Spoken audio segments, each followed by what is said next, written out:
Hey everyone, it's Grace, and welcome back to SecretSpool's Storytime Saturday. Today's story is all about love, timing, and the courage it takes to write your own chapter, even when someone else is preparing a beautiful one for you. It's a story about a relationship built on kindness, consistency, and everyday thoughtfulness, and how one woman made a choice that surprised everyone, including herself. I knew about the ring. Not because Jamie told me, or because I found it by accident, but because his best friend Alex accidentally let it slip while talking a little too freely last week. From that moment, I carried the secret like a spark. Warm, thrilling, a little terrifying. Tonight was supposed to be the night. He'd planned a sunset dinner at the rooftop restaurant where we had our very first date, probably with the same soft music, and maybe even the same waiter. Classic Jamie, thoughtful down to the smallest detail. And still, I was planning to say no. Not because I didn't love him, not because I was afraid of commitment, but because I was holding on to a plan of my own, one I'd been preparing quietly for 2 whole months. A plan that meant something deeply personal to me in a way I hadn't been able to put into words until recently. Here's the thing about Jamie. Every morning at 6 a.m., he wakes up to make me coffee exactly the way I like it, even though he doesn't drink coffee at all. He learned 5 brewing methods, memorized temperatures, experimented with oat milk ratios, and even bought an expensive machine just for me. That level of care didn't start recently. It's been there since the beginning, back when we were still 2 awkward strangers sharing a tiny table at a crowded coffee shop. Jamie leaves handwritten notes in my lunch bag, not generic quotes, not things pulled from the internet, but thoughtful little messages about something he appreciated about me that very day. Yesterday's note said he loved how I sing off key in the car because it means I feel safe enough around him to be imperfect. Another note said he was proud of me for standing up to a difficult coworker. Jamie notices everything. And even tonight, when he opens that velvet box, I'll still say no. We didn't fall in love in one dramatic moment.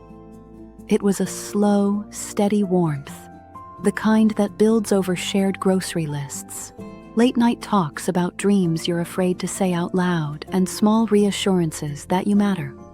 Looking back, I realized Jamie had loved me long before I admitted the same to myself. And maybe that's part of why this moment means so much to me. Because for once, I want to be the one who surprises him.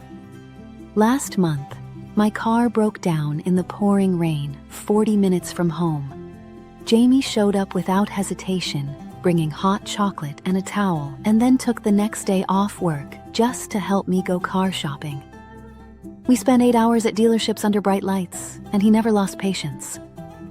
When I couldn't decide between 2 identical models, he smiled and said, "Take your time. This is important to you." And still, tonight, I'll say no. He learned my grandmother's most complicated recipes because I once mentioned how much I missed her cooking. He practiced them until he made them better than anyone else in my family. And my family is picky about food. He never bragged or asked for praise. He just wanted to give me that little piece of home again. And when he says those 4 words tonight, I'm still going to say no.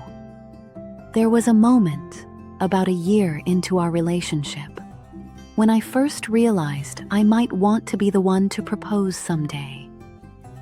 We were slow dancing in the kitchen at midnight after a long week, swaying to a song from my childhood playlist. There was nothing fancy about it. The lights were dim, the dishes were still in the sink, and we were wearing mismatched socks. But I remember thinking, If love feels like this forever, I want to be the one who asks him to stay. My friends think I've absolutely lost my mind.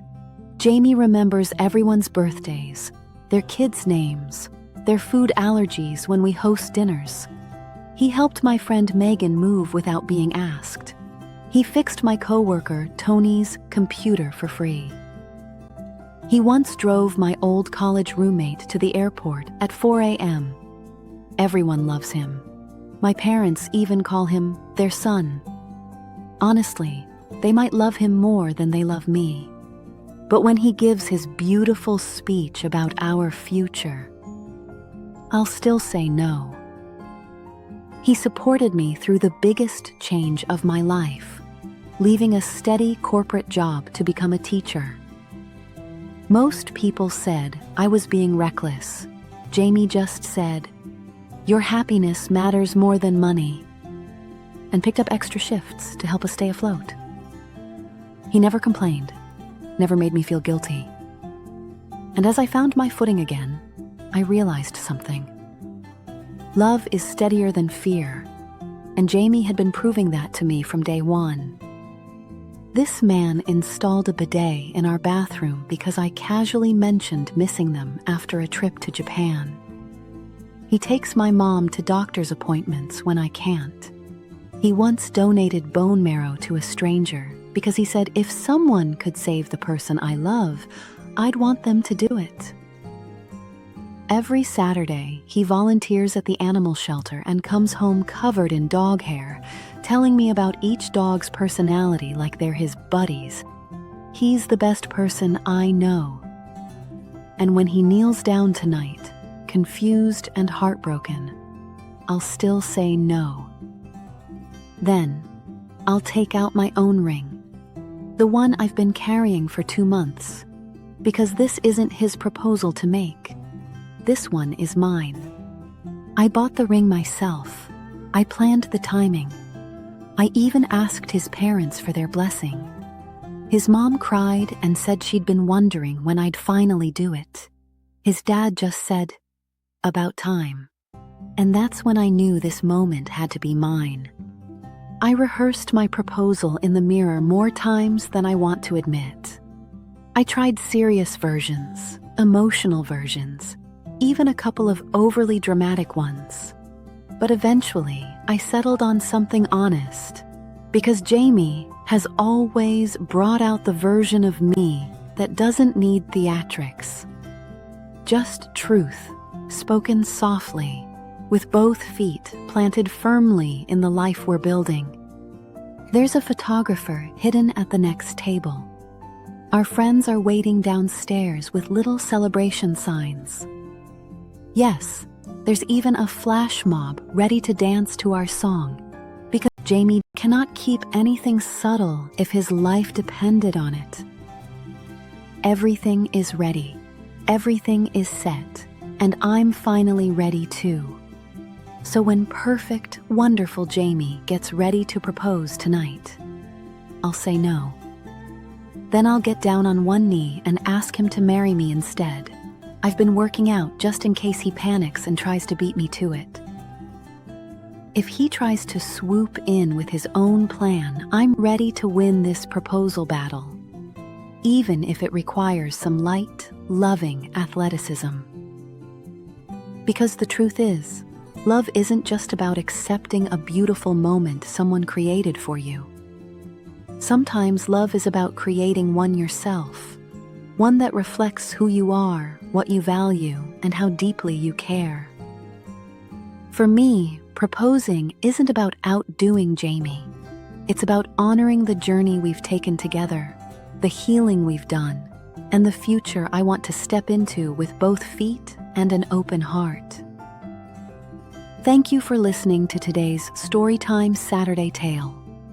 Stories like this remind us that love isn't only about grand gestures. It's about timing, intention, and the courage to shape your own path.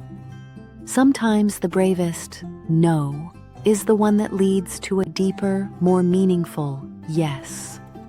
And sometimes the most powerful moments are the ones you create with your own two hands. If you enjoyed this story, be sure to like, subscribe, and join us next time here on Secret Spool. Until then, take care, stay kind, and keep telling your stories.